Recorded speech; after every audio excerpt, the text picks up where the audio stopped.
Mheshimiwa Ngumbi. Asante sana Mheshimiwa Spika.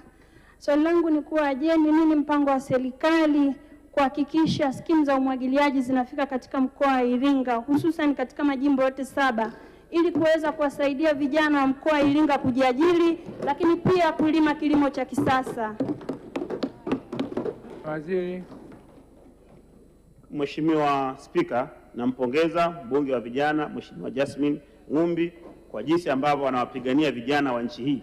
Yeye na wabunge wenzake ambao wanawakilisha vijana hapa bungeni wamethibitisha umuhimu wa kuwa na vijana makini wanaofuatia masuala ya maendeleo ya vijana kwa maslahi ya taifa letu leo na kesho.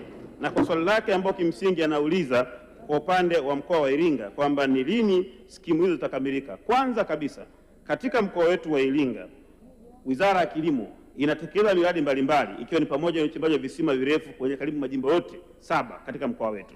Lakini pili, tuna miradi takriban 24 ambayo ipo kwenye hatua mbalimbali ya usanifu. Lakini tatu, tunayo miradi mbalimbali ikiwa ni pamoja na mradi wa Ruaha Mbuyuni, mradi wa Mgololo, mradi wa Mkombozi na miradi mingine ambayo kimsingi inatekelezwa. Serikali inampa uhakika Mheshimiwa mbunge na wabunge wote ambao wanataka kufahamu kuhusiana na mkoa wa Iringa na maeneo mengine, itakwenda kuongeza kasi kuhakikisha kwamba maeneo hayo au wananchi wa mkoa wa Iringa hususani vijana ambao yeye anawakilisha wanakwenda kunufaika ili washiriki kwenye uzalishaji, wapate ajira, wajenge uchumi na waweze kusaidia shughuli mbalimbali katika familia zao.